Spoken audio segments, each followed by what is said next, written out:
Good morning mga master. Mayroon kaming troubleshoot. Yan, nakasaksak na po. Ano po ito? Chiller yan, oh. Yung brand. Umandar yung compressor. Mayroon naman siyang refrigerant, umiinit.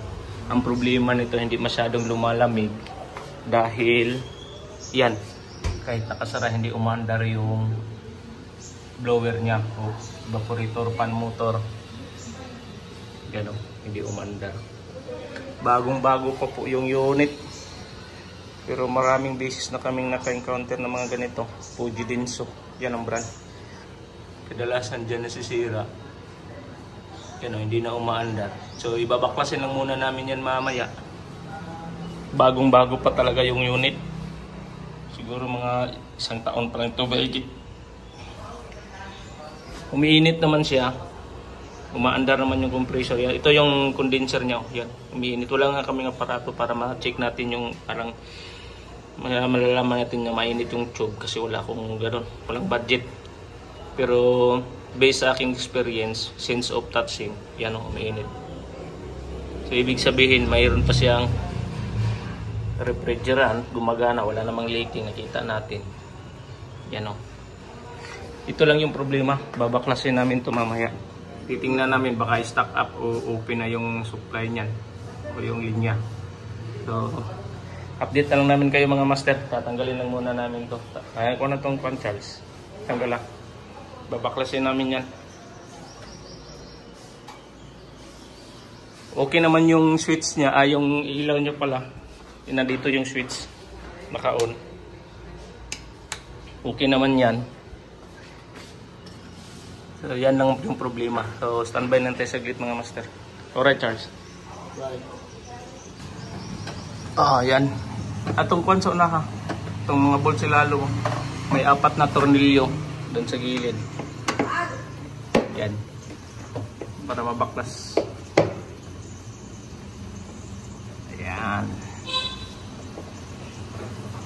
Medyo maliit lang ang unit pero importante ito kasi ito.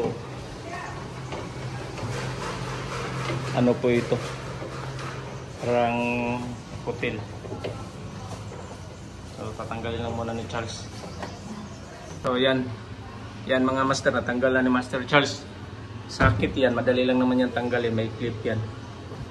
Hilain mo lang yung clip yan. So natanggal na. Gagawin natin ngayon. Pwede naman itong i-direct kasi 220 yan. Tingnan nyo dito sa sa diagram. Yan o. 220, wala namang nakalagay ng mga 110 dyan o ano. Hindi naman ito kasi din inverter. So pwede yung i-direct to 20. Mayroon din naman yung specification dito sa likod. Tingnan natin. Wala. Yung iba kasi mayroon. Pero ito to 20 to.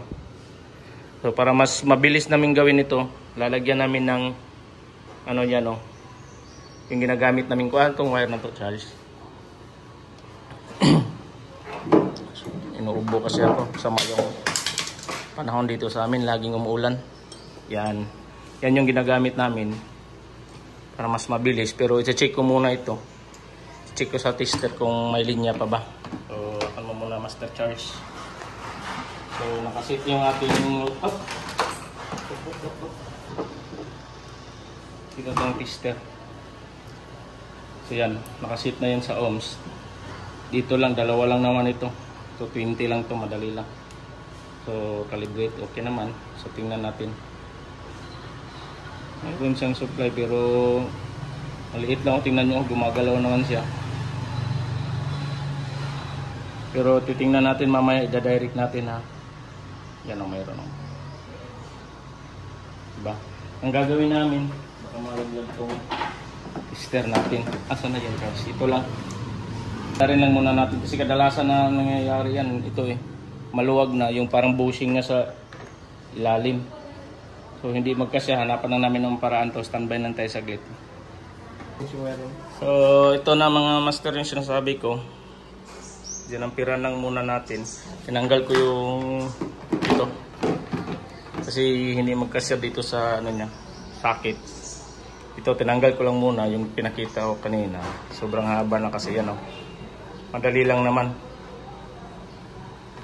in-splice ko lang dito na portion, tapos dito din. Kabilaan kasi 220 lang naman ito eh. So try natin panda rin. Kakano muna Charles. I-direct natin na kung gumagana ba yung ating pan motor. Yan, saksak natin ha. Yan, wala. Lapit mo Charles. Yan o, umuugong lang. So, yan o, matigas pala. Yan, umuugong lang. Parang may ano talaga siya, mayroon naman siyang resistance, mayroon siyang, baka dito yung problema sa loob niyan. So tatanggalin lang namin ito mamaya, titingnan namin baka maluwag na. Titingnan namin dun sa shop kung may kapareho kami nito. Dadalhin na lang namin ito, doon na namin babaklasin para mas madali. Malapit lang naman to. Titingnan namin ito kung may magkasya kami o baka kinakalawang ito. So update ko na lang kayo, standby lang tayo mga master. Tatanggalin ko lang muna. Dadalhin lang namin ito, malapit lang. So right. Yan, didala na namin ni Master Charles. Mayroon kaming isang ano. Ha? Mayroon kaming reserbang ano, titingnan namin ano din ito, defective din ito. Titingnan namin mamaya. Dinala na namin sa shop. Mayroon pa kaming isang ayusin mamaya yan. So saglit lang to. Ito lang yung mahirap, yung pagbabaklas ng mga tornilyo ni Master Charles. Masakit kasi yung kamay niya eh. Nagtatrabaho din to sa gabi. Kumakayod sa umaga, kumakayod din sa gabi. Charles no? Alright. So standby natin saglit ha. Update ko na lang kayo. Ito, tingnan nyo, mayroon siyang ano, nakalagay. Pero ito wala. Ayan o. Wala siyang specification nakalagay. Pero pareho lang sila, 220. Update ko na lang kayo ha, mamaya-maya. So ito, natanggal na namin yung fan blade. Pero titingnan nyo, ito yung problema mga master. Yung maluwag yan, kita Charles. So ito yun. Kaya umuugong lang kasi parang ano na, may diferensya na yung bushing niya dito. Pati din ito, tinanggal din namin to sa isang customer namin. Pareho lang sila ng ano, problema, yan o. Kaya umuugong. Ito yung kadalasan ng nangyayari o nasisira. So tatanggalin lang natin ha para makita nyo. Pero ano to, ito yung problema niya. Tatanggalin natin para makita, magkaalaman. Yung isa pareho lang. Tinanggal na namin pero ang ginawa namin doon, pinalitan na lang namin ng bagong pan motor. Hindi bago, binaklas din namin pero ibang design. Hindi ganito. Yun yung ginamit namin. Pero ito wala na to, pero tatanggalin lang natin to ha. Wala kasi ako ma-replace, so ipapa-order na lang natin sa customer ng mga ganitong design. Kung mayroon pang mga online baligya o binibinta. Dua ka bol? So yan o. Sobrang ingay ng customer nandito sa likod. So pasensya na kayo mga master. Ito lang para makita nyo kung anong problema ha. Kung matanggal pa ito. Ito kasi yung mahirap nito eh. Lalo na pag kinakalawang kasi nagmumoy sa loob. Sobrang sikip. Yan o. Ito. Dito kadalasan yan. May bushing yan sa loob. Ito. So maluwag na kaya siya gumaganong sumasayaw-sayaw siya. Yan. Dito lang naman kadalasan na nangyari ito. Bihira lang to dito sa harap. Yan o. Kahit dito naman wala. So update na lang namin kayo pag papalitan ito ni customer. So alam natin na ito na yung problema doon. Maluwag. So ayos. So update ko lang kayo mga master para makita natin o malalaman natin na ano. Baka pwede natin magamit dito yung parts. Dito natin nilagay kasi ito yung sa kanila eh.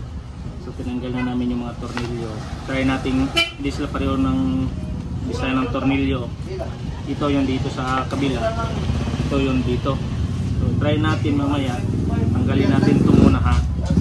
Baka igagana yung mga pinagbabawal na technique. Tatanggalin lang muna natin ito. Ito lang muna. Saka ito. Baka baka gagana ito, no? Pero pareho kasi silang may resistance. Sa problema lang, ganun din po yung isa. Umugong.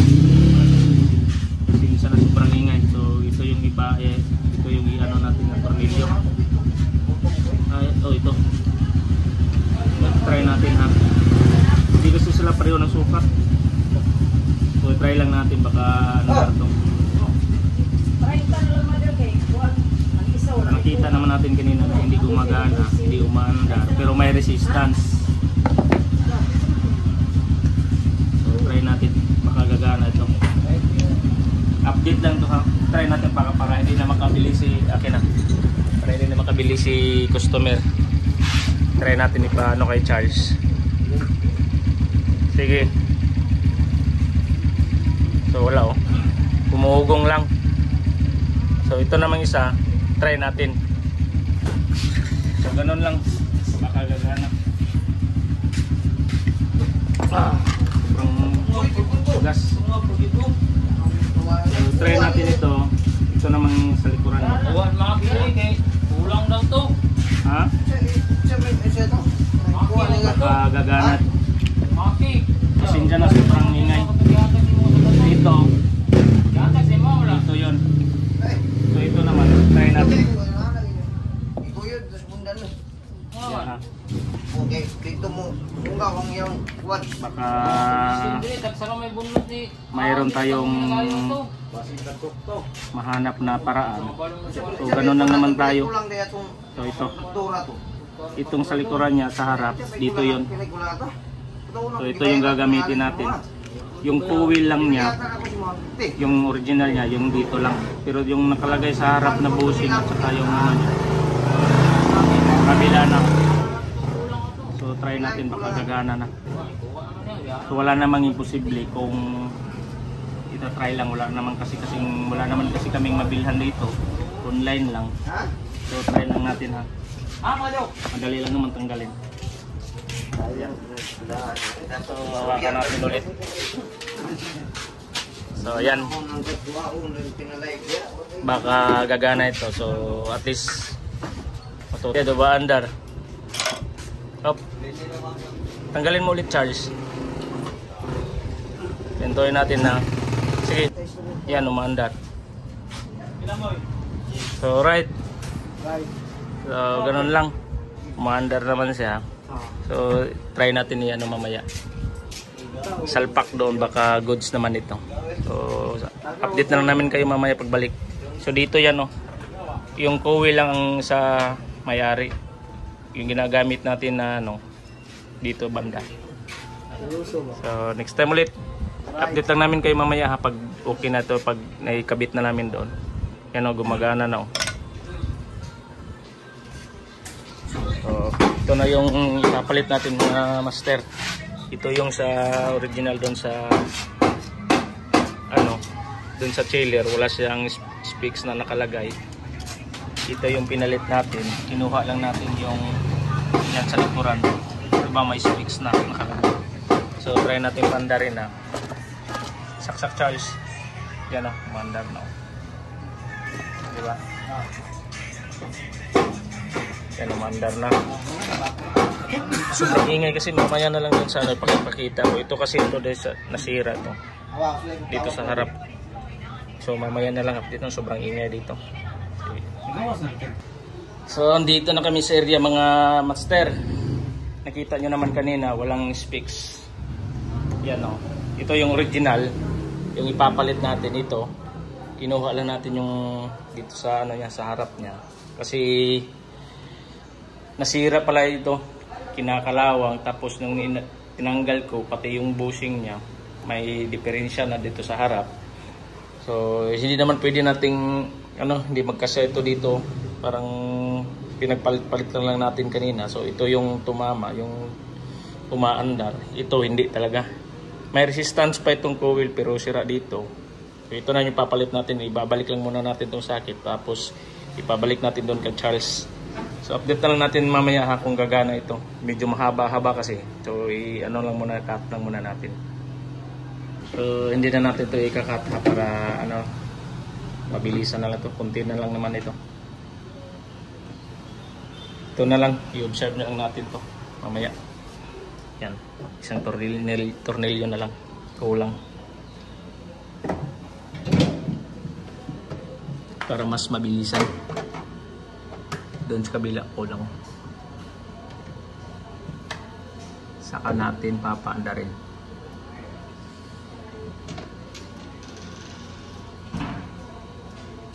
Okay, yan na. Try mo na, Charles. Papaandarin mo na. Isara natin, ha. Okay. Sige, saksak mo na. Titingnan natin kung umaandar na. Yan. O, diba?